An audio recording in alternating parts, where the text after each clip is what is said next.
Okay. Alright, what is up, and welcome back to the channel once again. So, this time for you, we have our fun top 10 albums and songs of 2019. And how we did it, how we do it, if I remember, is we do our number 10 album and song at the same time. I think that's how we did it. I feel like last year we started with trading off 10 song, 10 song, and then we switched over to 10 album and 10 song. I think it makes more sense to 10 album. Yeah, That'll make it a little quicker. Structurally make more sense. Okay, so yeah, what we're gonna do for this one, like we said, is number 10 album, then number 10 song, Yeah. then number 10, then number 9 album, then number 9 song, so on and so forth. You get Yeah. it. So we're gonna get started right off the bat. And my number 10 album was one I did not really see getting there, but this is one of those bands I've been following with a lot of interest. And it's Bad Omens, Finding God Before God Finds Me. I mean, it's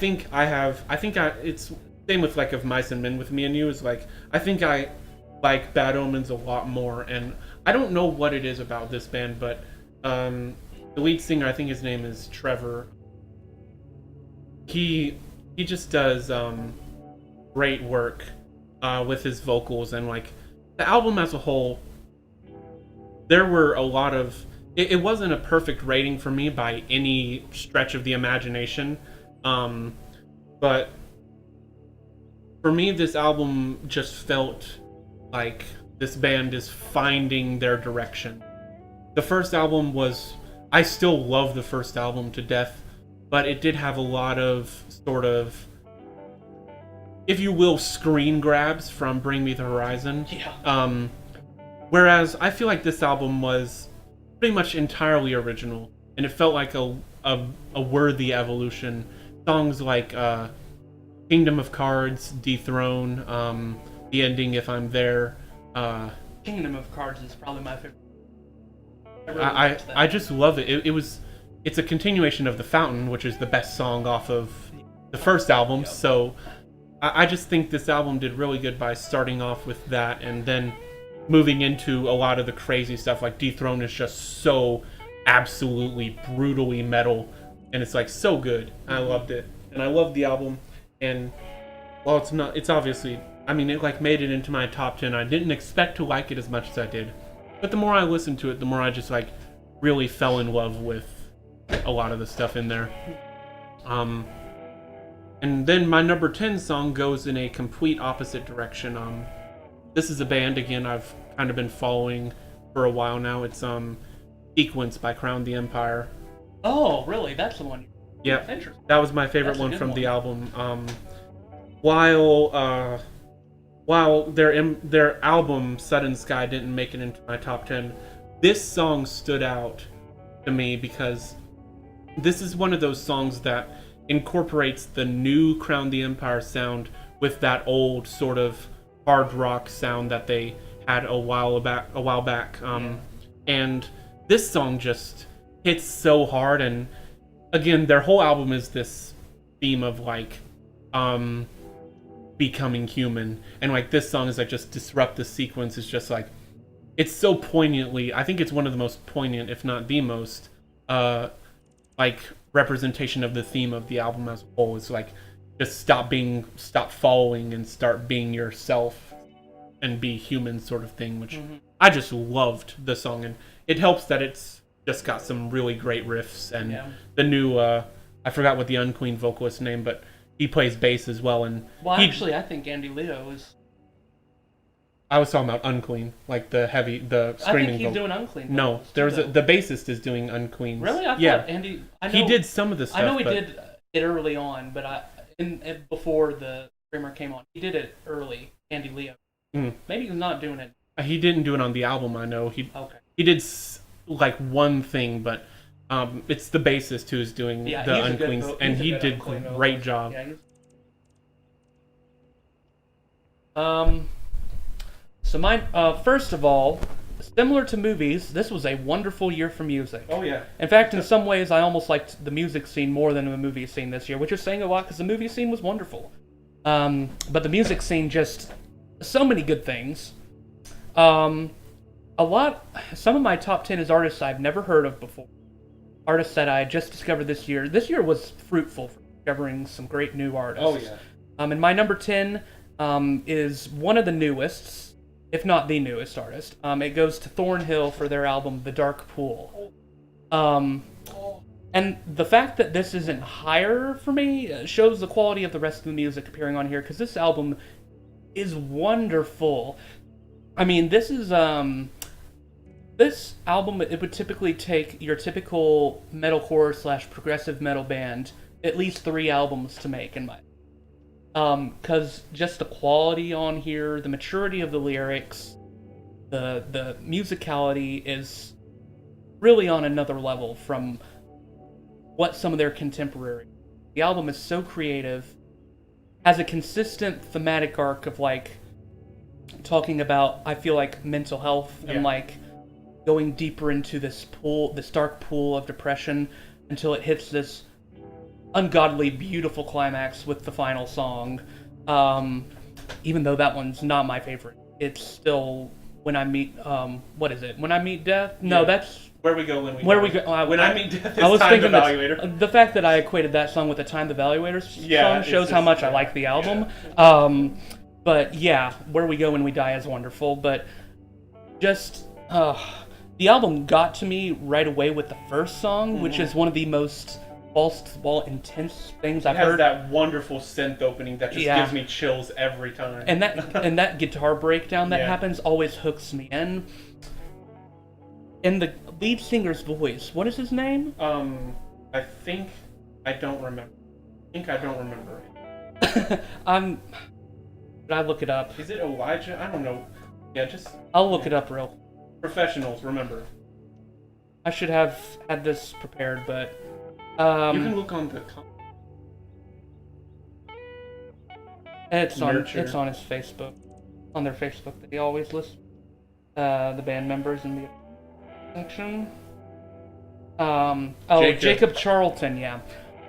His vocal performance in this is incredible. My goodness, he exudes so much emotion in every song. And I think he does the synth work, which is just another genius part of that album. That's so cool.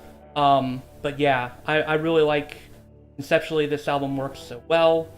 Thematically, it works so well. Musically, it's great.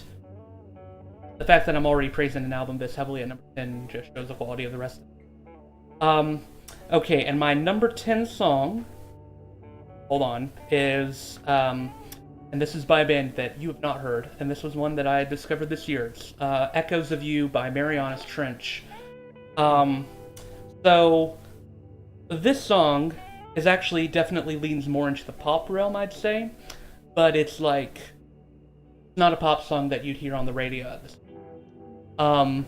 What I really like about the song is that it has some classical music inspiration too, especially in the bridge. Like there's a lot of incorporation of strings and stuff, and the way the song builds up to the chorus is just incredible. It has like these EDM inspirations as well, and the way it builds up to the chorus, and it's one of those moments that feels just so big and so important. And probably what makes me biased with the song more than anything is how literary it is. It's inspired by Edgar Allan Poe. The whole album is actually, but I'll be talking about that in a second. But this one is specifically inspired by The Telltale Heart. I mean, they even reference the book title in the song in a pretty clever way. And it sort of frames this breakup in a very creepy way, like saying that this girl's whispers still linger in the back of his mind, so showing how much the breakup affected him, and it's like a metaphorical death of the relationship. So it's one of the coolest and most interestingly framed breakup songs I've heard, and it has like a darker edge to it that's just really interesting. And the vocal harmonies in this, they like remind me of Queen level good, in my opinion, just the way they're done. Like this feels like a Queen song in a way, because it has some rock influences in it too. It's really really good, and it's just one of the most interesting and surprising songs I heard. I'm surprised it ended up in my top 10. Honestly, I didn't expect to like it that much. The more I heard it, the more I knew it had to make my list. So yeah. Okay, so my number 9 is, I don't know if it's a band that you necessarily listen to as much, but my number 9 is Evergreen, or album is Evergreen by After the Burial. After the Burial is it's one of those bands that I probably wouldn't have liked a little while back, but it's one of those very few bands that is consistently doing unclean vocals, like screaming vocals, and they have no clean vocals. They're just insanely good with what they do, and like it's one of those. And I have another one of those bands on this list as well, but After the Burial does such a good work with their melodic guitar work. That's kind of the framework of how their stuff is. It's like unclean vocals throughout, but they have some really good like melodic guitar work and stuff like that. And this album is just excellent throughout. There wasn't one song that made it into my list, but the whole album was just so quality throughout that it had to at least be in my top 10 albums, just from how good everything is. And I think one of their songs made it. But yeah, that's just a good album. And yeah. So my number 9 song is actually one that I mentioned. It's Kingdom of Cards by Bad Omens. Already said enough about this song. The funniest thing I found about it was that actually no, his name is Noah. And it's funny that he said the inspiration for that song was riding a horse in Red Dead Redemption 2. Huh. So yeah, that was a funny thing to find out about that. But it's just one of the best composed and like written songs that I've heard from a band that most people want them to go hard like all the time. I prefer that. But stay soft. Their soft stuff is just so well done. Yeah, I like their and soft like stuff. Their new album, all in all, proves that like their soft. I think their more melodic side is a little bit more intriguing. I agree. So yeah, that song just had to make it just by how the beautiful harmonies and like the great lyrics, just the structure of the song. It's like so satisfying to listen to for some reason. And so yeah, that's mine. Okay, and my number 9 pick, which I just mentioned, the song by this band, is the album Phantoms by Marianas Trench. And not only was the song Echoes of You inspired by Edgar Allan Poe, pretty much the whole album is. Like there's references to all sorts of his works, such as The Raven, Mask of Red Death, stuff like that. It's all throughout there. And the album is, like Echoes of You, it's unashamedly pop, but it also just has some classical influences in it that really make it shine above so many other pop albums that I've heard. It's really a unique experience that, like, you don't usually hear pop albums nailing like a dark atmosphere very well, because it's hard to do with like upbeat instrumentation and stuff, but the band just really nails it. And there's some real risk-taking moments on here, like the final song called The Killing Kind, and it's like 7 minutes long, and it goes through the gamut of genres. Like there's some just straight up metal moments in there's some hard rock moments, there's some pure like 80s pop. It's just all over the place, and it works really well. It's one of the coolest musical moments I've heard all year, and there's all sorts of other catchy songs on here. The first song, Only the Lonely Survive, is unashamedly catchy. There's also moments here that remind me of Michael Jackson, which on a previous album of Marianas Trenches, because I got into them earlier, they actually did like sort of do an interpolation of a Michael Jackson song. He says in the song jokingly, "For a white guy, I can do Michael pretty well." And he's got some pipes, the lead singer of this band, man. And when you hear Echoes of You, you're gonna see what I mean. He has some pipes on. He is a good singer. But yeah, this album was really surprising to me, and I just really enjoyed it, and I've enjoyed getting into the band. They're They're really doing some innovative stuff out there in the pop sphere. And my number 9 song is Red Summer by Thorny. This song, That one hits hard. it gets to me every time I hear it. It's probably the most progressive song on the album, I'd say, just sort of unpredictable where it goes, and it just sort of takes its time to where it needs to go. And I think this song is like the emotional climax of the album in a way, because it's talking about going deeper into the dark pool.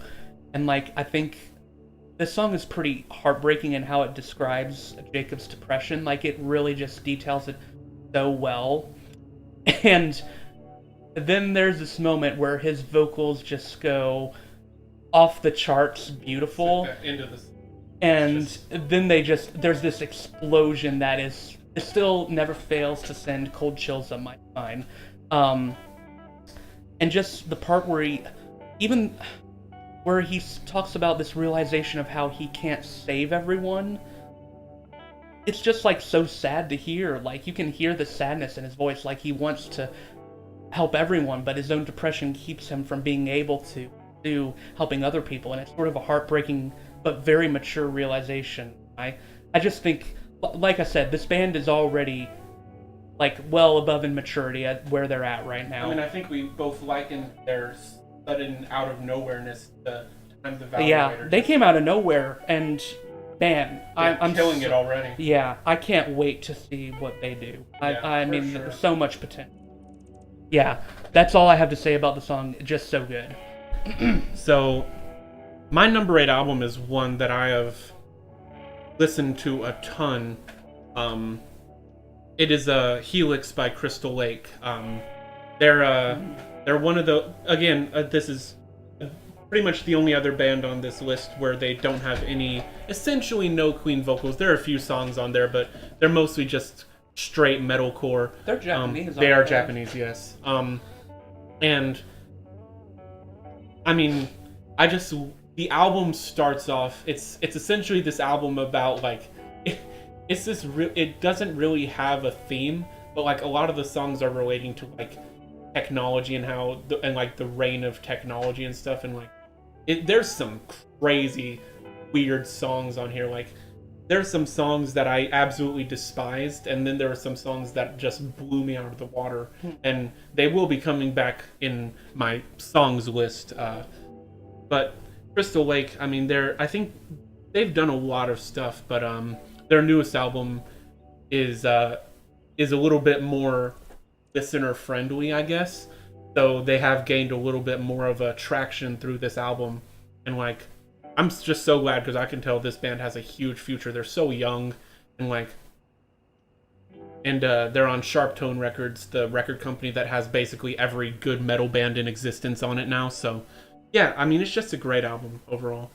So yeah, and my number 8 song is by a band that will also appear very soon, and it's Free Fall by Northlane,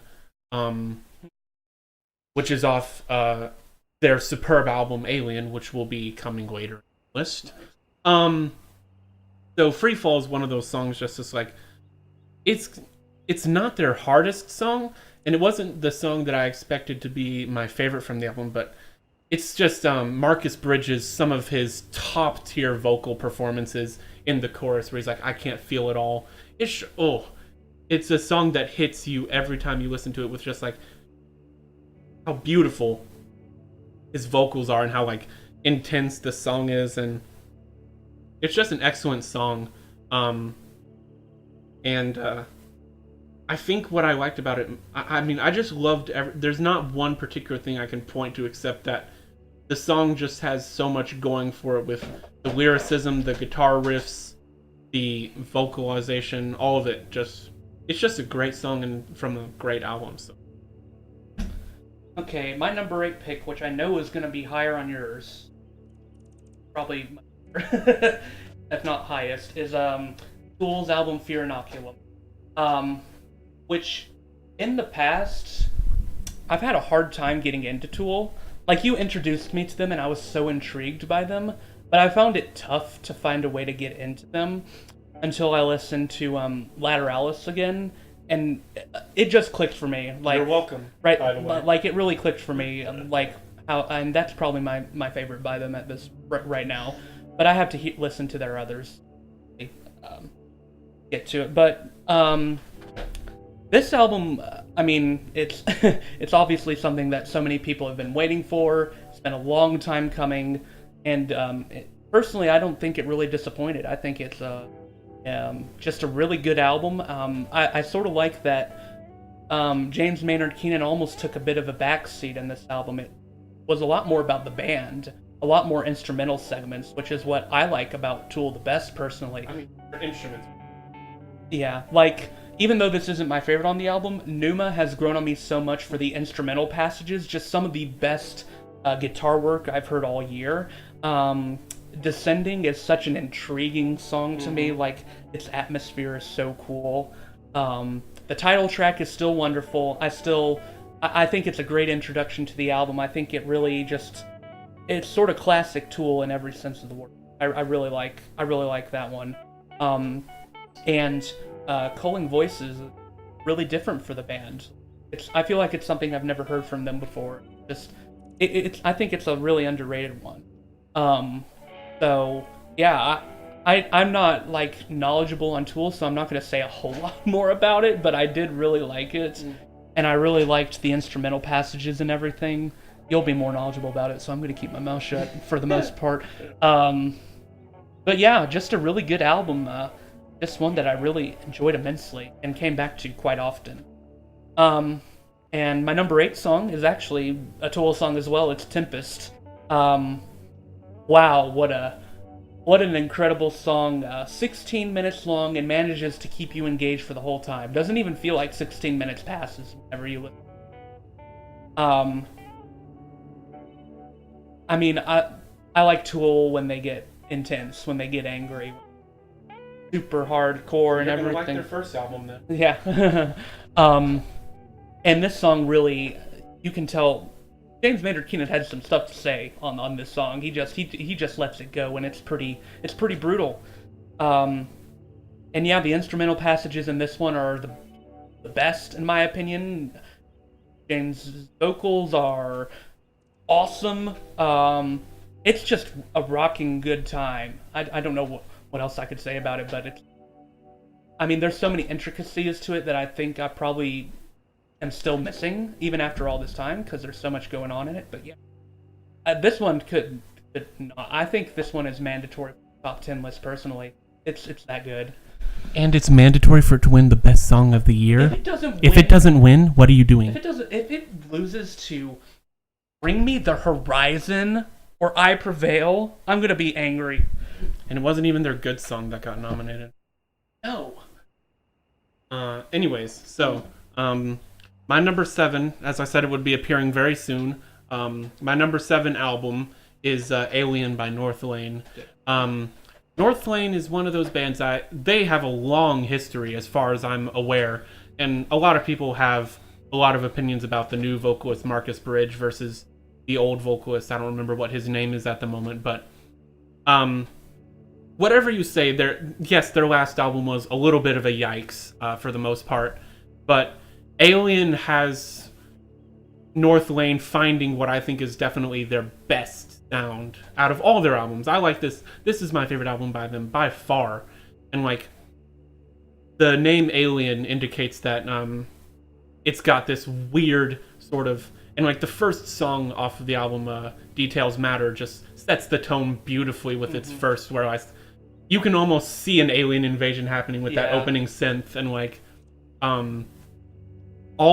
pretty much every song, like I don't know if it was necessarily a 5 out of 5 because there were some low moments, but all the songs feel like they do have a place in like the album. There's not as much crazy synth work as I would have wanted there to be, but I can see them experimenting with it there.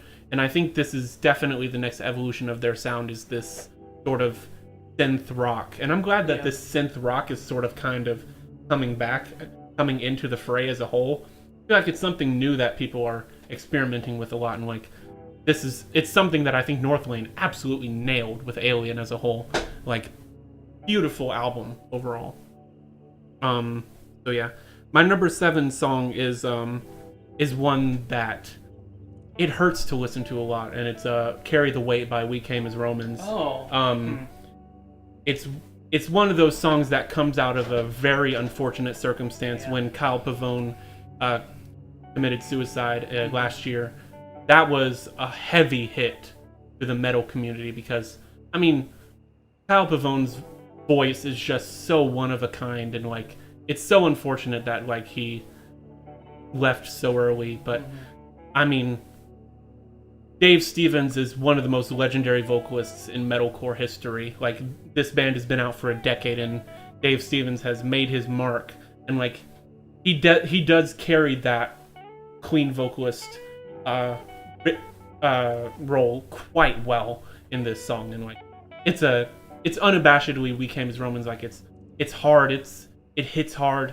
His amazing unclean vocals just come in an incredible way, and like, I don't know what I could say about the song other than that. It's just so satisfying to listen to, but like, you can feel that pain and that loss, but it's just, I'm so glad they're continuing because like, really, We Came as Romans is an important band for metalcore, I think, and like, their consistent success is pretty much proof that like, they're a very crucial band, I think. There's so many hopecore bands out there that are so cheesy and feel like insincere and everything, but We Came as Romans, even at their worst, have always felt really sincere. And they were forced by their record label to make that album yeah, like it was. You could tell, yeah. Because after that, they came out with freaking Cold Like War, which is their best album, in my opinion.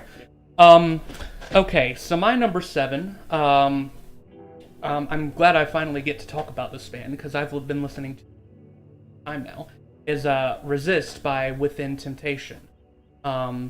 This is a Dutch/Danish metal band with a bit of pop metal influence, and I've always really liked their sound. They always do something creative with each album. My favorite by them is The Silent Force, which is definitely the most like straightforward hard rock / metal album they've done. I'm always biased to that, but with each album they've done something different. Like with The Unforgiving, they had like a sort of comic book inspiration for that one, and then with Hydra, they brought all sorts of different styles. They brought like much more intense form of metal. They brought like a unclean vocalist onto that album. They even brought a rapper onto that album, which was definitely weird. But this new album, it's like came out 5 years after their last album, so a pretty long wait.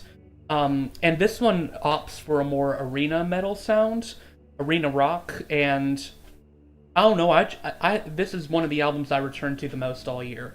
It may not be like the most lyrically interesting or over the top creative thing, but the enjoyment factor of this album is just off the charts. Almost every song here is really good. They have all sorts of featured vocalists. Like, I even found myself enjoying the lead vocalist of Papa Roach in a song. I never thought that would happen, because I'm usually not a big fan of his vocal. But he vibes pretty well on this album. He's actually making an effort for once. And yeah, the other featured vocalists are good in this too. There's one on Raise Your Banner that has like unclean vocals. Anders Frieden, I believe is his name. And he's really good on that song. There's, like, I love that the album traverses a lot of different styles. A couple songs here and there that don't work, but what does work really works on this album.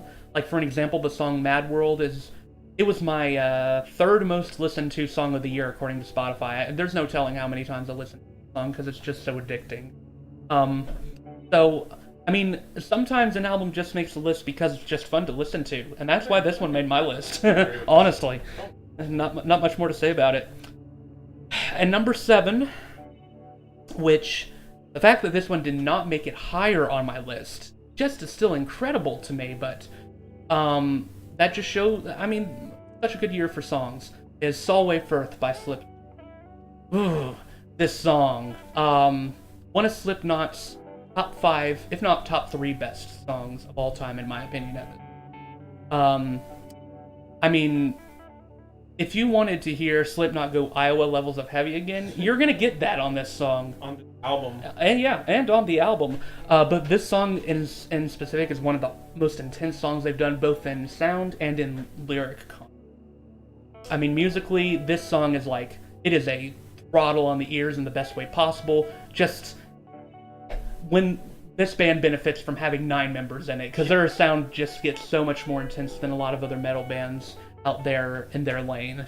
I mean, there's not really many mainstream metal bands doing it better than Slipknot, like, to be honest. And this song proves it. And man, Corey Taylor is on point here with his screams. He's just going off, and that's because he cares so much about what he's talking about. This might be his most honest and most personal song to date. He talks about how mental health has affected him, how other people have judged him because of his mental health. And I love that he breaks down stereotypes about how people view mental health, like, oh, you'll get over it one day. And it's like, you don't ever get over a mental illness. You'll always have, depression will always be a part of him. And the lyrics here are just sort of sad. Like, he, in one part he says, you want to see a real smile? I haven't smiled in years. And it's like, and it's a gut punch. It just ends the album too, which is just so crazy that like he ends the album on unhappy. Yeah. But yeah, and the song is sort of has an implied hope in it, because it's like Corey Taylor being honest about his struggles now, and I'm glad that because like on Iowa, their anger was just so contained and you didn't really know all the reasons why, but now we get to hear why, and it makes it sort of redemptive in a way, even though the song is still dark as heck, one of their darkest songs. And once again, musically wonderful. I love the classic metal influence in the song. Some of the guitar riffs just sound like straight from the Metallica 80s. Stuff. Yeah.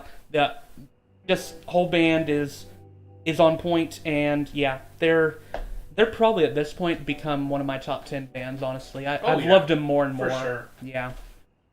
Okay, so my number 6 album. I don't know if you've actually listened to this band as much as I have, but ever since their album, I already forgot. But this year, The Devil Wears Prada released an album called The Act. Oh, I didn't know you. I haven't heard that one actually. I've listened to some of their albums. They're now I don't remember what their 2015 album was called, but it's not. Well, Transit Blues. That's what it's called. Blues. Transit Blues. Was was there only Chasing Safety? Yeah. Yeah, that's right. Yeah. I've heard that one. Transit Blues came out in like 2015, and so this album has been a 4-year wait, but a lot of people were really mixed on this album, and I can't really understand why. It's Devil Wears Prada going in like essentially the opposite direction of what everyone thought they would. It's probably the weirdest album I have on this list. It just the album flip-flops from so many genres, but it is consistently some of the best lyrics, best instrument work, and some of the most just straight up fascinating songs on that has been released this year. And like ever since Transit Blues, I've just been fascinated by this band, and their work is just, and like Mike, I forget his last name, but Mike, the lead singer, he's probably one of the most revered vocalists for just how good he is at just conveying those emotions through his vocals. And like this band is just legendary no matter what, and the album stunned me as to how good it was. So yeah, that's pretty much just about everything you can say about the album. You should listen to it if you're a fan of that style of music. It's good. Yeah, you're gonna want to listen to it once I play you one of their songs. So my number 6 song is a song by Crystal Lake. It's "Lost in Forever." Features the lead singer of Gideon. I feel like I've heard this one. You possibly have. It's one of the ones that has a music video. Probably it's one of this. It was the first single off of this album, I believe. No, it wasn't. It was the second single, but this song is just excellent. It's one of those songs that is carried by its incredible last minute. They feature this excellent female vocalist, and like some great harmonies and guitar work, and just like the whole band coming. It's not, again, I don't have a lot to say about it other than that it's a song you should definitely listen to. So I highly recommend that song for sure. All right, so my number 6 pick. This is another new artist for me, and this artist is new to this year. This is his debut album, but he got extremely big recognition in Britain once people, because he's a British artist. He got extremely big recognition really quick, and he blew up over there, and then he eventually got popular over here. And this artist's name is Sam Fender, and his album is called Hypersonic Missiles. So he's a really young artist. I think he's probably about my age, maybe even a little younger. And this album was just really incredible.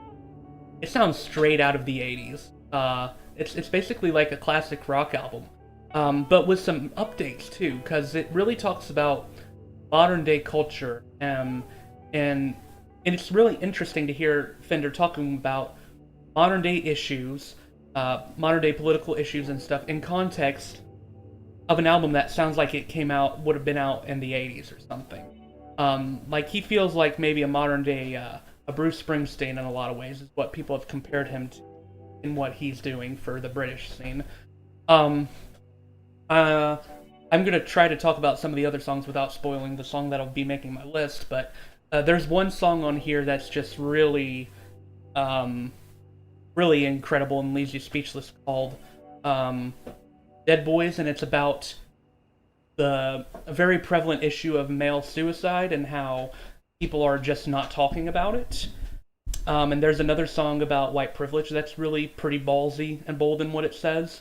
And then there's one called, and this one is excellent. It's one of my favorites, but not my absolute favorite, called The Borders, which tells a story about Sam and this friend who had a really toxic relationship, and it sort of describes where it goes, and just the storytelling in the song is incredibly compelling. Like, talking about how this friend used Fender, and how just the relationship affected him, and it's really deep and personal. Yeah, stylistically, this album is just incredible. You can feel the talent. Fender is such a good vocal, and when you hear one of the songs I play from him, you're gonna see what I mean. And there's just so many cool stylistic choices in the album. I mean, just some jazzy influences here and there, some pop influences appear here and there, but at its core, this is a classic rock album, but one that really feels updated for the modern. I really like. Just such a good album, and really one that stuck with me throughout the year. My number 6 song, this is definitely the fanboy coming out of me, but I really don't care. I loved this song. It's The Evening Hate by Red. Oh yeah. Oh yeah. I mean, talk about a return, man. Oh yeah. I'm so glad they've gone independent. Now they can do whatever sound they want. Now, I loved Gone. I still love Gone. I still think it's like the 5th best album of 2017. So I'm fine with them trying new sounds. It's worked to their benefit most of the time. Release the Panic being the ones. But The Evening Hate takes a page directly out of A Beauty and Rage, and it couldn't be even any better for it. I mean, A Beauty and Rage is still Red's best album, still my personal second favorite album of all time. So hearing a song in that style again, I mean, it made me grin the first time I heard it.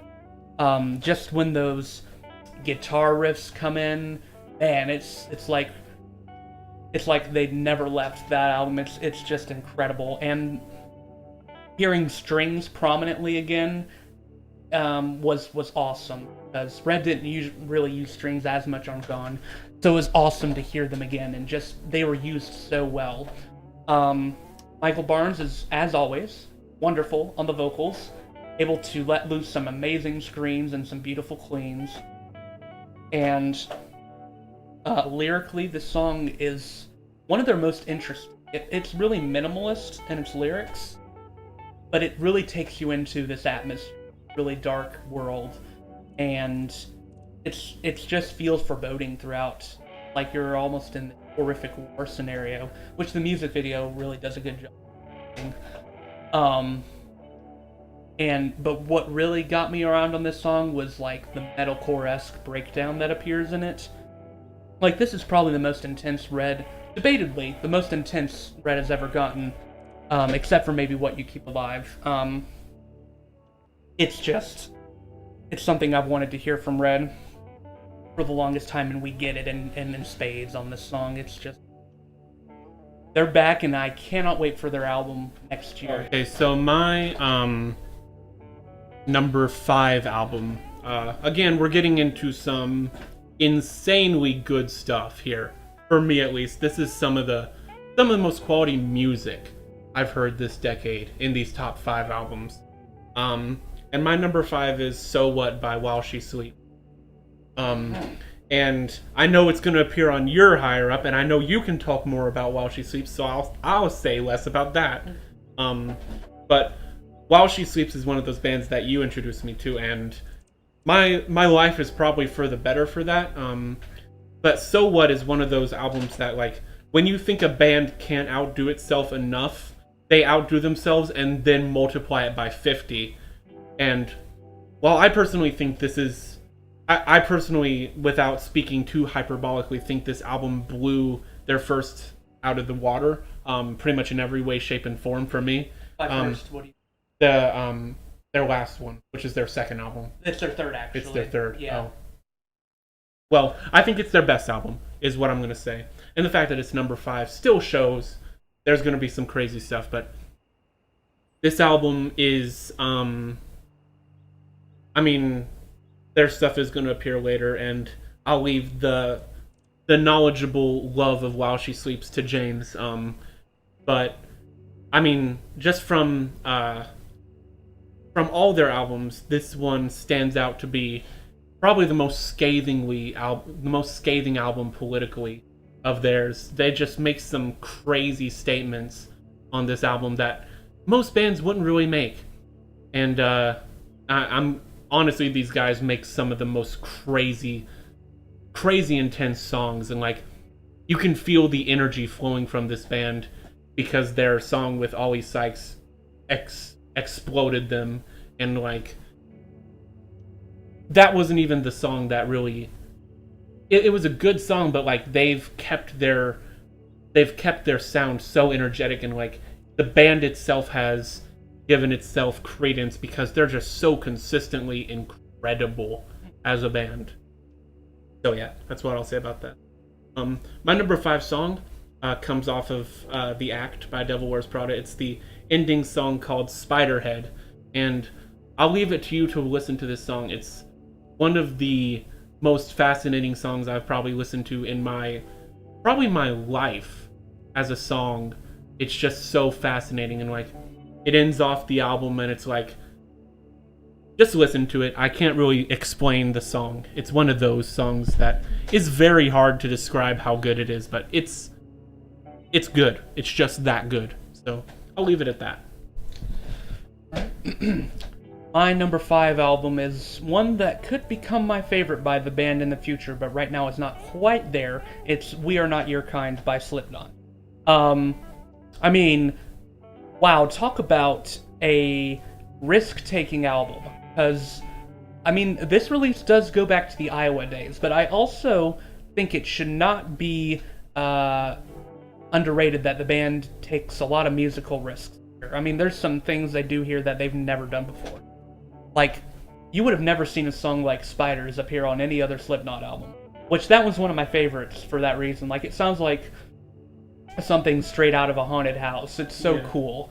I love just the unsettling piano work, and Corey's having a blast on vocals. I mean, they're just kind of harkening back to their first album where it was just a horror album. Yeah, yep. And, just...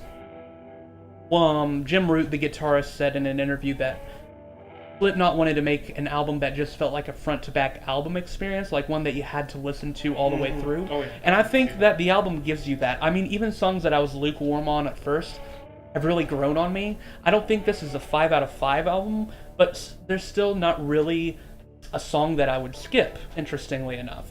Some songs maybe have elements that don't work for me, but they still feel so essential to the album that I can't skip them. It would feel like a disservice to the experience. And the good songs here, oh man, they are so good. I mean, Nero Forte is already a fan favorite for good reason. It's the psychosocial of the album, basically. Just so much fun to listen to. Just an insanely catchy chorus that will never get out of your head. Orphan is crazy intense. Let's see. I mean, Unsainted. Unsainted is a great lead single, of course, yes. Red Flag is a barn burner, straight up. Critical Darling is one that I love too. Yeah, that one's probably like my third favorite. Just the lyrics are so unsettling and interesting. And then you've got like Liar's Funeral, which is really a brave call out by Corey to people who said they'd be there for him in his lowest moments, but really weren't. You can feel the pain in this. It's one of Slipknot's best ballads. And My Pain is like 7 minutes of pure experimentation. Nothing like Slipknot has ever done. Just so interesting. And even the interludes, which I wasn't originally as big on, I've sort of come around on, especially like Death Because of Death, which is sort of an interesting mantra. And yeah, this is just a great album, front to back. Just so many good songs. I mean, you don't see an album of length. Yeah, it's a long album too, but it doesn't feel long. Yeah, it's just such a good experience, and I think any metal fan would be remiss to not listen to the album. It's a pretty necessary listen, and one of the best metal albums of the decade. I think I could say personally, really good. Yeah. My favorite Slipknot album is still Volume 3, but this one is a very close second. Yeah, I know it is, but I love that one for the fact that it's controversial. Alright, and my number 5 song of the year is Face to Face by Wolves at the Gate. Oh, yeah. Talk about a band who improves with every album. There's not many bands that do that, but Wolves at the Gate is one of the rare ones. This wasn't actually my favorite song from the album at first. My favorite for a while, was The Voice and the Violence, because that one's sort of classic Wolf, like the sound you expect. But Face to Face is really, it's a totally different beast for them. Really a lot more rock influenced, which on Types and Shadows, my favorite song from that one was Broken Bones, which was definitely more rock influenced. Weird to think about that back to that podcast. I remember talking about that song. Yeah. That was like one of my favorite songs of that year.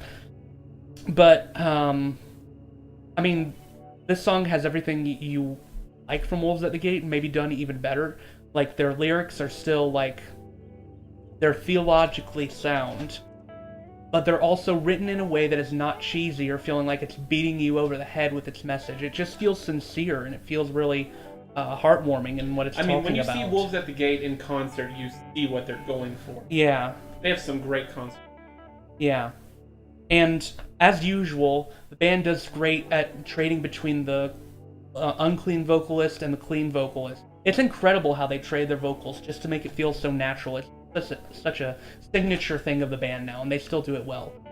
And I really liked the incorporation of spoken word into this song. It sort of reminded me of Silent Planet in a way. I feel like they were sort of inspired by Silent Planet on this album in some places, which isn't a bad band to be inspired by any means. And what really set me over the edge on this song was the bridge of the song, where they say, like, death made me alive, and the song just explodes into another stratosphere. And that chorus is just, it's one of their best choruses. It's so beautiful. Just talking and citing biblical passages and doing it in a way that just works so effortlessly. It's just a beautiful song, so yeah, it's my number 5 pick.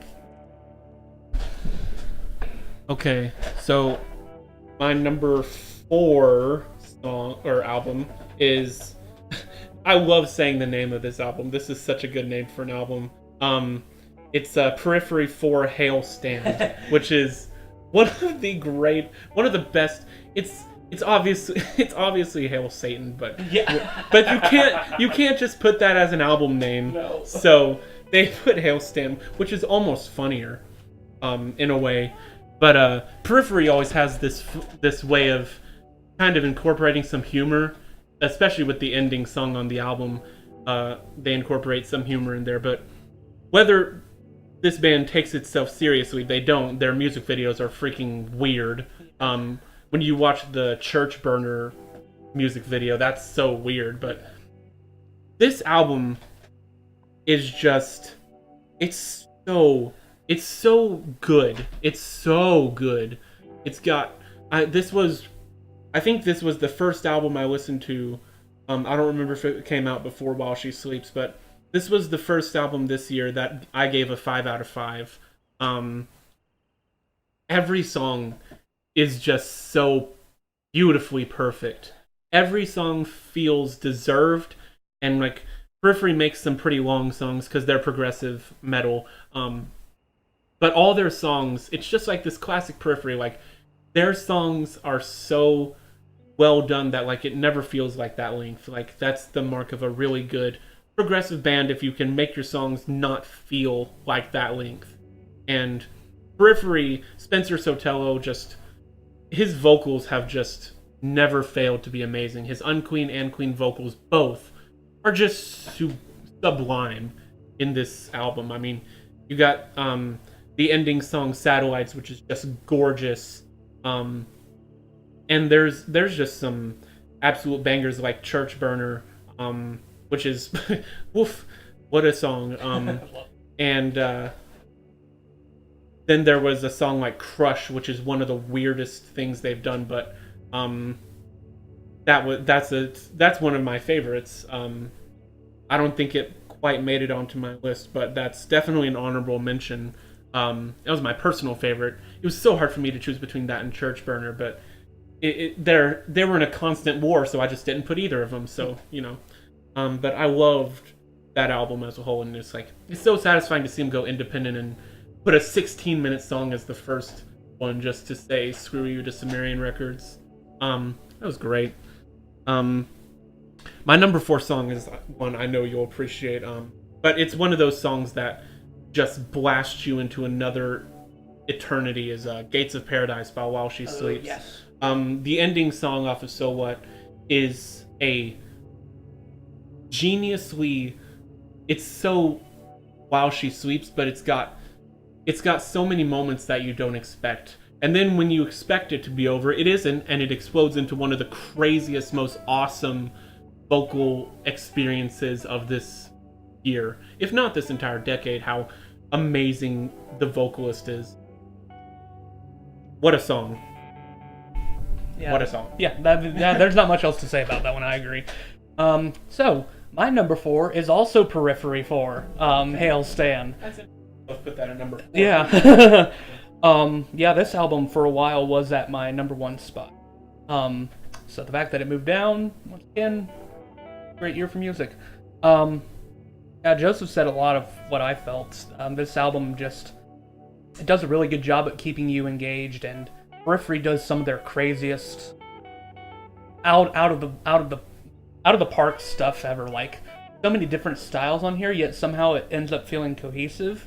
I don't really know how Crush and Church Burner are on the same album and somehow both work together, but they do. Reptile is superb. Just such a silly song, really, when you read the lyrics, but the band is not taking itself seriously at all, so it's such a fun song, and the talent there is just immense. It's off the charts throughout this whole album. Blood Eagle, I would debate, is their most intense song, despite the clean vocals in it. Just the guitar riffs are some of their most brutal ever. And Spencer's screams on that one are incredible. Like, whenever he screams out, "We came for war," you know you're in for a blast. And then there's other great songs like Sentient Glow. I really liked how concise that one was. It really felt like, in a better world, that song would be on the radio, because I think it really just has a great catchiness and everything. 9 tracks of just really good material. It's actually Periphery's longest album, if I'm right. It is. Which, and all the songs are great. There's not really... The only one I don't care for is, what is it? and I don't even hate this one necessarily. Follow Your Ghost, because that one reminds me of The Bad Thing or whatever. A little bit too much, but it's still it's still a fine song. But the good stuff here is just prime quality, and I think I feel confident when I say this is my favorite Periphery album. Oh yeah, it's definitely my favorite too. Alpha for the longest time was my favorite, but I think this one's my favorite. Okay, and my number 4 song, which I said I didn't want to spoil this one for the album, but it is the title track, Hypersonic Missiles by Sam Fender. Right when I heard, this was a song that introduced me to the album, actually. And when I heard this song, I knew I'd have to keep an eye on this artist, because this song is one of the smartest tracks I've heard all year. One of the most politically interesting. Like, it's a political song, but it's also about a relationship.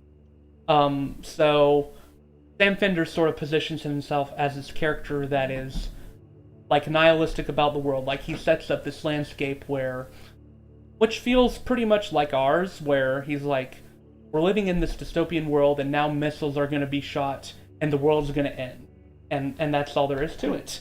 And he's like talking about how he's unaware of stuff, and like he doesn't really get all this political stuff, and he's trying to get this world, but he really can't because of how horrible it is. So it feels like a nihilist song, but then he talks about this relationship he has with this girl, and like he's talking about, even though the world ends, I still want to be with you. I still want to have a human connection. That's what really matters at the end. Like, all this horrible stuff can be happening around us, but even when hypersonic missiles are blasting off, maybe we can still in together being connected with one another. It's really a song about human connection more. I think it's really inspiring. I like that the song is like the perfect combination of cynical and optimistic. It sort of embodies like the millennial thought process, because millennials are always sarcastically about like saying, I want to kill myself or whatever, I want to die because of the dark world we're living in. But what I really love about this song, and I think this is probably my favorite thing to happen in any song, is whenever a saxophone solo appears. And the way it appears in this song, it's just so good. It's like, it's a beautiful saxophone solo, and it put a big smile on my face. And the chorus here is just, it's wonderful. It's definitely evocative of classic rock. I'm not much else to say about the song. It's just, it's a really good amalgamation of like a lot of different emotions. So my number 3 album is one that has already been mentioned, and it is We Are Not Your Kind by Slipknot. Obviously, this is an album we've been waiting for quite some time. Again, it did not disappoint. James said most of what I agree with on this album. Yeah, I really have pretty much nothing. I pretty much have nothing to add. I mean, all those things are correct. So, I guess for the sake of time, I'll just leave it at I agree with everything James said at the end. But my number 3 song is something that you also mentioned. So again, but it's Red Summer by Thornhill. It was so hard because Where We Go When We Die was in clashes with this song. Yeah, that one was pretty much since yesterday. When I was just like, you know what? It's so hard, but like, there's some quality about Red Summer that just blows me out of the water every time. It just goes to show this band has an unmitigatedly large amount of potential and talent, and like this album being a success already is exceptionally satisfying. And this band deserves pretty much everything they have coming to them. Like you said, Red Summer, just great lyrics, great instruments, great vocals. And yeah, that ending just baffled my mind. It still baffles my mind every time I listen to it. It's just it's a song to look forward to. Like, the whole album I look forward to listening, but like, this song is just like, every time it starts, I'm just like, yes. But it's like, yeah, this is one of those songs that I feel like for metal at least, defined this year as like a song. And Thornhill will be coming up soon again, so yeah, that's me for number 3. All right, my number 3, which the This was another band I sort of discovered this year. I'd already been aware of them, but I hadn't really listened to them much. But this album kept on climbing up my list, and yeah, it deserved to do so. It's Sleep Talk by Dace. Um, this album is only 10 tracks long, but pretty much every track here is so stellar that it doesn't really matter how short the album is. It's an emotional ride from beginning to end. Starting off with Drunk, which is really just this heartbreaking song about someone with alcoholism and how they can't really run or hide from it at all. It keeps on getting to them. And I really think this song is about this person at the beginning with alcoholism and how his alcoholism and mental health problems affect everything in his life, from his relationships to how he treats other people. Like there's a song, The Color Black, which is about abuse, and it is a ravaging song. It really goes off on this person, and lead singer Rory basically just condemns them without any sort of question. It is an excellent song and really shows the hard side of the band. Like, this album is the perfect balance between like them experimenting with some more rocking sounds, and even some sort of pop influences on certain songs, and ballads, which isn't really typical of the band. They're typically more known for their more intense sound. Like, you've got Starving to Be Empty, which is truly heart-wrenching song about eating disorder. And it has a female vocalist in it that is just beautiful, the way her and Rory's vocals combine. And then the final song, Crash and Burn, it's haunting how it ends off the album. What I really like about this album is how it just tells the story, and it does it so well, and it really does it in a pretty emotionally heart-wrenching way, and it's just powerful. It's really just a beautiful album from front to back. It's one of the most interesting albums in this genre I've ever heard, and I've delved into Daysacred's past discography, and I like their album before this too. Yeah. It's really good, but I think this one is their best out of what I've heard. It's so good. And yeah, just excellent from front to back. Just so many good tracks. Not really a problem with it at this point. And my number 3 song is I've Seen It All by While She Sleeps. Yeah. There were so many songs from this album in contention. Gates of Paradise was one I was considering because of how speechless it made me. Well, you're welcome. I was also considering the title track because that song is just so much fun to listen to. But I've Seen It All. It sort of embodies what I think is great about the album.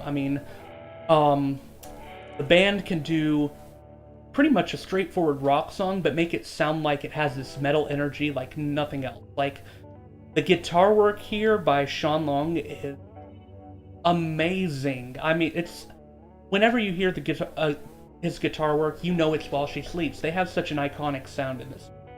I don't really know of another band that has a sound like them. They're just so talented, and I love the production on their albums. It just makes everything have a full sound to it. This song just starts off with such a cool little guitar riff, and then the gang vocals come in, which I love the gang vocal. That's just something that While She Sleeps does so well without making it sound cheesy. And then the song explodes into this incredible guitar riff that's one of the best guitar riffs I've heard all year, just always in my mind, constantly. And then there's the chorus, which, it's just so hooky. I sing it in my head all the time. And then you read the lyrics, and it's like some of the most, like you said, like bold political things that some people would say. Like, he's talking about how he's seen things and he feels like nothing for it. It's like pretty dark stuff. But like While She Sleeps does so well, they also managed to find like hope in the midst of all this cynicism, like talking about how they say that maybe we're all insignificant, but they mean it in like a good way. Like, hey, we're all insignificant, so let's all be insignificant together and try to be united.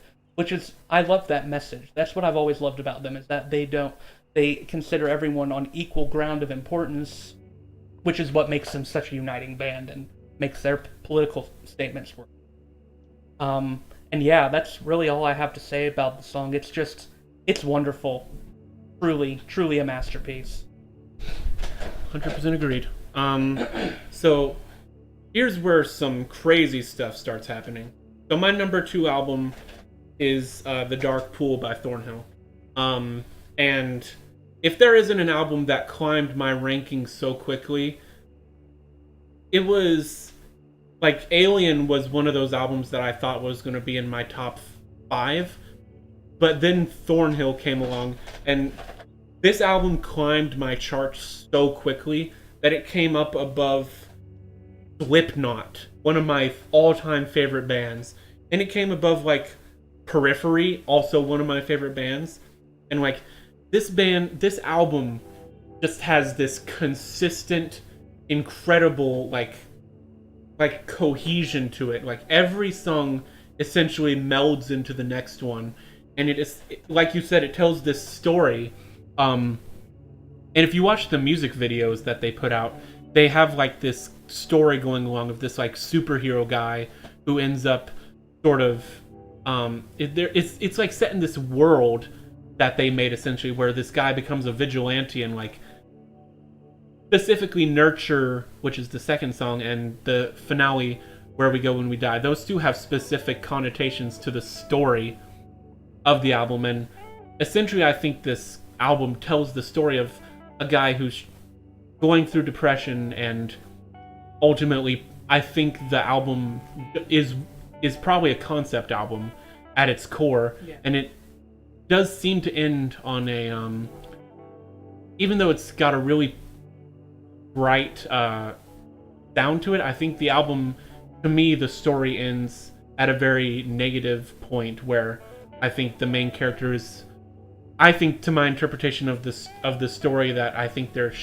telling, is that this character, whoever Jacob is representing, probably dies at the end of the album. And like I already talked about the opening song, but the opening song is one of the best like tone setters of any album I've heard. Like, I can't stop like humming that opening synth to Views from the Sun. Like it's just one of those things that I will never forget listening to for the first time, and just like hearing that synth build up into that incredible, like, into the bass, guitar, and drums all melding together. And it's like, these guys just have, like, it's so exciting to see these new bands just pop out of nowhere and just explode into the scene with incredibly unique music that this genre of, like, I don't know what you'd call it, like synth rock, is like really coming into the fray out of nowhere. And like, I'm super excited for this band, but that's pretty much what I have to say. And speaking of a synth band that I'm excited about, my number 2 song of the year is Vibrant by Time the Valuator.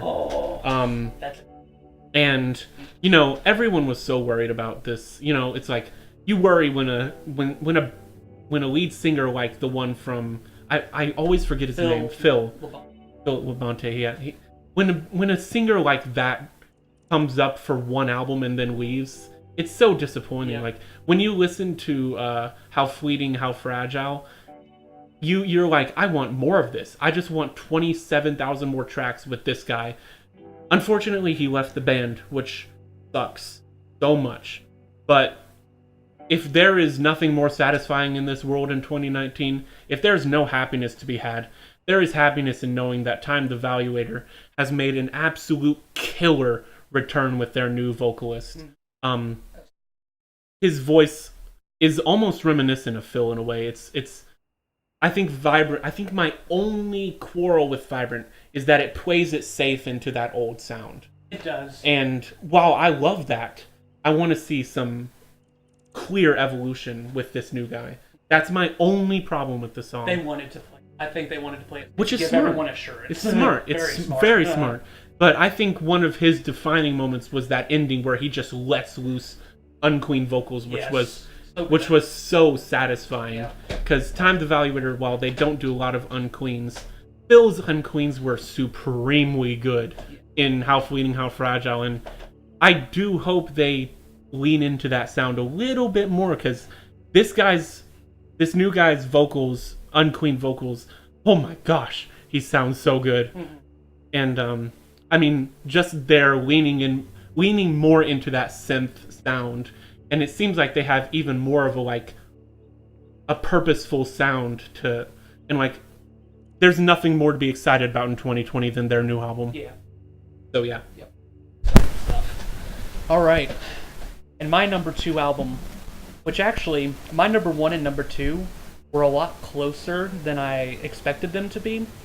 Like, this one almost became my number 1, but number 1 ended up beating it out after I returned to it again. But number 2 is Eclipse by Wolves at the Gate.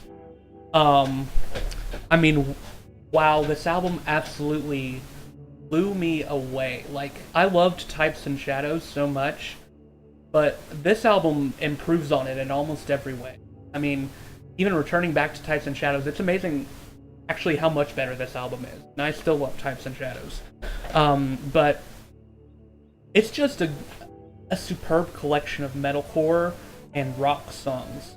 Wolves at the Gate doing what they do best and doing it even better and taking some risks in the process. What I think I like about this album is it does something better than most Christian bands are doing right now, which is, like I mentioned with Face to Face, making theologically sound lyrics that are also able to appeal to a broader audience and are just able to not sound cheesy or overdone or beating you over the head in the process. Like, the message just feels really good and it feels really inviting to everyone, which is what I like about the band. And they're able to deliver it in a very powerful and emotional way to where even if you're not a Christian, I feel like you can really connect to at least what they're saying. And from front to back, except for maybe one song, this album is just amazing. The Cure was a superb choice for a lead single. It is like classic Wolves at the Gate. Love the chorus of that song. It just hooks you in right away, and then going into Face to Face, of course, just showing the band taking risks. And you've got other songs on here that I feel like you've never heard the band do. Like Enemy is pretty much a pure, like, more fun rock track that I really like. And I love, like, the phrase of, like, the silhouette of my enemy, just sort of a cool atmosphere setting song. And then you've got what was it, Evil Are the Kings, which is definitely like nothing they've ever done. And even the sort of chant-along chorus, which I usually am not a big fan of in rock songs, Wolves at the Gate just makes it. And then you've got gorgeous songs like The Sea Is Between, which is, in my opinion, the most Silent Planet-inspired song on the album. It reminded me of Silent Planet's last album, which, if you listened to the podcast last year, you know I adored that album. And I love the chorus of that song. It's just so gorgeous. And then you've got, like, Counterfeit, another super fun song. Like, I want Wolves at the Gate to do more songs that are just, like, straight up fun bangers, like Counterfeit and Enemy. And I mean, there's also just classic Wolves of the Gate sounding tracks that I love, like Drifter, and the title track is just gorgeous. Just a gorgeous title track. And, just a wonderful album. Wonderful from front to back. Best Christian album of the year. One of the best Christian albums of the day. My number 2 song, is one that I have tried not to return to too much because I don't want it to lose that special factor for me. It's Garden in the Bones by Periphery. When I heard this song, I knew right away that it was going to be my favorite on the album, even before I heard the whole album. I just knew it was going to be my favorite. I mean, because what I love most about Periphery is Spencer's clean vocals. I love his unclean vocals, but in my opinion, he is vastly underrated as a clean vocal. He can sing, and people seem to not like his voice for some reason. Like, some Periphery fans would prefer that Periphery just be an instrumental band, but when you have vocals like Spencer, why would you want them to be a freaking instrumental band? I mean, that chorus proves that he can go to some heights, man. He's got a voice. Just every time I hear that chorus, just some emotion, some indescribable emotions swell up in me. I hear him just going off in that chorus, and in the bridge of the song as well. Hearing it in my head right now. Yeah, and of course the multiple guitar breakdowns in this song are wonderful. As usual, Misha is really just showing off his skills in the guitar department. Drum work is excellent in this as well. Really creative and interesting song religiously, like talking about Native American religion, which is a little bit of an interesting subject. Like, somehow Spencer is able to say the word buffalo and make it sound cool. This, I think that's all I really have to say about the song. It's just, it's so good. That's a good one. Well, here we are. Number one. If there is anything I could equate to as one of the best things about is that I get to live in a decade where a band like Tool exists. And I pretty much knew that Fear Inoculum would be in my top 3 at least, but Fear Inoculum is, for me, one of the defining albums of this decade. Just in terms of like what I love in music.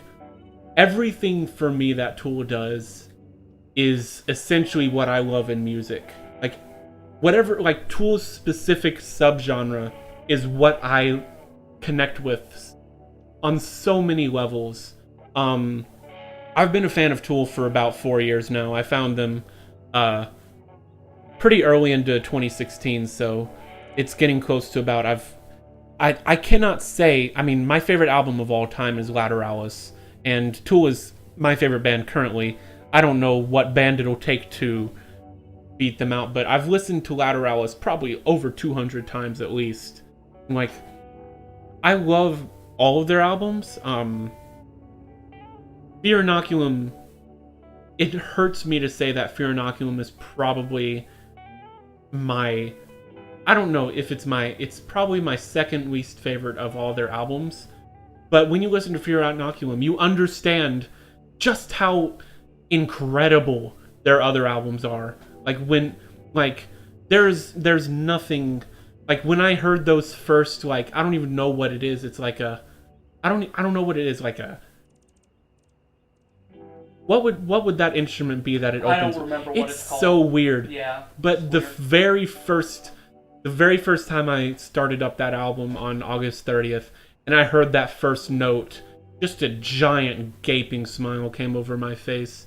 And like, I was just sitting there. I wasn't doing anything else. I was just sitting there chilling and listening to Tool and like all their songs back to back, the full album. And I just sat there and I was like, this is perfect. To me, it's the perfect album to end the decade on. Like, this album has been in waiting for so long. I've only been waiting for 4 years, and I was desperate for this album. Imagine some of the people waiting for 13 years. Right. Like, essentially to me, Fear Inoculum feels like the continuation of 10,000 Days. But there are some, like there was one really great comment I saw that's like, they didn't reinvent the wheel, but it's certainly a good one. Which I totally agree with. It's just more Tool. Which I think is a great way to kind of reintroduce old fans, but bring in a new generation of like people who love Tool. And like, I mean, Fear Inoculum stayed on #1 charts for like who knows how freaking long. I think it was over a month that it stayed #1, and I can't speak enough praise about this album. Just everything, like Maynard, and the highlight on this album was, I mean, for a lot of people, it was Adam Jones's insane guitar work throughout. But I mean, Justin Chancellor never gets enough credit for how good of a bassist he is. His bass lines consistently impress me. He does great work in 10,000 Days. And Danny Carey's drumming is ridiculously good. But I like the fact that you said that really Maynard does consider himself just another instrument in the band. And that's what makes Tool so fascinating, is that like they're not a conventional band by any means. They make stuff that no other band could possibly conjure up. And it just goes to show like every song on this album that's a song is over 10 minutes long. And it's their longest album and it's only 9 tracks. So yeah. And I don't think my number 1 song will be that surprising, because I don't think I've stopped talking about this song to other people since I heard it, but it's Tempest by Tool. And you basically said everything there is to say about how incredible this song is.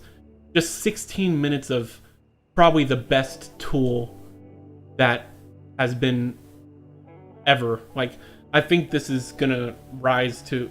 It's probably my second favorite Tool song next to 10,000 Days, and like, just how many acts this song goes through, and like the ending of this song, like all the in Invincible and Tempest, those amazing harmonies. I don't know where he got that idea, but that's the Tool that I want to see next. That's like the evolution. I want to see more of that harmonic sort of just like really ethereal sound that a lot of people didn't like in 10,000 Days, but I loved it. And I loved it in this album, and I love this album, and I love Tempest, and I love Tool, and Tool's my favorite band. The end. All right. So my number 1 album will probably come as no surprise to you either. But this band has become one of my top 3 bands at this point. With how much I've listened to them, they've become my best discovery of the 2010s, to be honest. It's the new Memphis Mayfire album. Yeah. It's So What by While She Sleeps. My favorite by While She Sleeps is still You Are We. To be honest, that's become one of my favorite albums of all time at this point. And Steal the Sun is one of my top 100 favorite songs of all time, honestly. I love the album so much. It's only gotten better to me. But So What comes in such a close second. The competition is almost irrelevant with how close they are to each other. What I love about this album is that it really takes them in a different direction, like with using electronics and stuff, while also still keeping true to their sound. That's what I love, when a band is able to experiment, but also stay true to who they are. I mean, lead single Antisocial shows that so well right away. I mean, there's a rap segment in the song almost, and it just works because the band knows what they're doing. And the cynicism of the song is just perfect While She Sleeps as well. Just them talking about how they're thankful for headphones to block out all the crap that's going on in the world. And it's like, oh, well, yeah, I definitely get that for sure. Thankful for headphones while you're listening to... Yeah. And, the album only gets... I mean, it only gets better from there, honestly. The fact that Antisocial isn't one of the better songs proves how great the rest of the album is. There's, of course, I've Seen It All. There's the title track, which is probably the band at their most cynical, but also most hopeful, because they're like, they say, so what if I die young? But they're also saying, if we're gonna die, let's die together. So it's still the theme of unity on their mind. I love how they keep that a consistency. And then, like, calling out political corruption on The Guilty Party, which has got to be one of their most fun songs musically. I love the guitar riff in that song.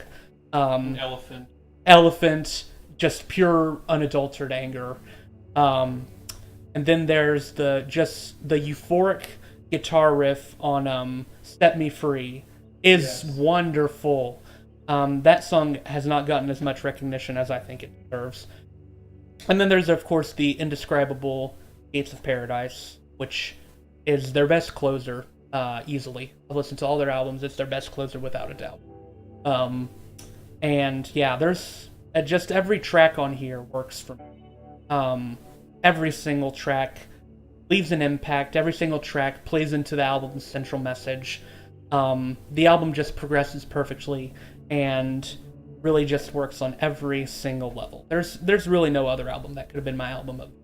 And the fact that While She Sleeps has made my album of the year 2 times now, quite impressive. There's not many bands that have done that for me. Not many at all. And my number 1 song, which I didn't expect this to get to number 1, but this song got to me so much that it had to be at the end of the day. Sleep Talk by Dayseeker. I mean, wow, talk about an emotional roller coaster. Probably the best breakup song I've ever listened to because there's so much weight to it, just so much tragedy to it, and him talking about this relationship that just keeps on going, even though it's pretty much already dead. And they keep trying to reignite the flame there. They keep on trying to do things, but he describes it as a 3-year one-night stand, which is a pretty brutal description, like pretty brutal and honest. Like the relationship isn't really real. They're not really, they don't really care about each other.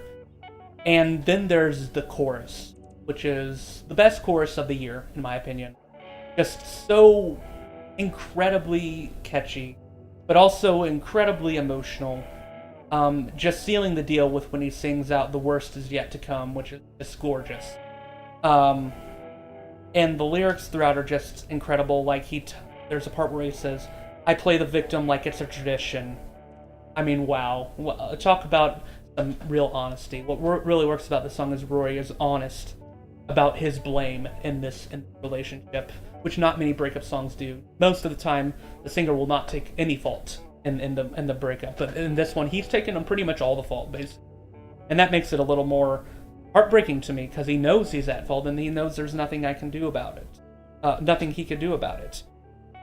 I think it's a masterwork of a song, honestly, and yeah, I think it'll probably become one of my all-time favorite songs at some point. Can't say that for sure right now, but yeah, it's that good. I have 2 honorable mentions. One of them is Sudden Sky by Crown the Empire, which I already mentioned was going to be an honorable mention. I mean, like, talk about a theme that's very relevant in 2019. I just think that, I mean, just seeing how they have evolved and, like, I think they have a sound that really works now. Like, that retrograde, but it works. You know, just that straight rock sound that I think it really works. One of my personal favorite to the heart bands, Hands Like Houses Anon, was another one that I just honorably mentioned as just a good album. Did that come out here? Yeah. Really? Yeah. I totally forgot that came out. Oh yeah. I thought that was last year. Oh no. The first single came out last year, but yeah. And a few of my honorable mentions, one of them was Asking Alexandria's The Violence. Interesting. As a song. I love the arena sound they're starting to go for with their last self-titled album, which I loved personally. I liked their last album, for sure. And I hope they go with this sound more, because I love this sound where he's going into those intense vocals and like just I think they're going for a much more interesting sound than just thrashing your ears with what they did before was fine, but like I like this sound much better for them personally. And then another song that I had was Behold the Crown by After the Burial.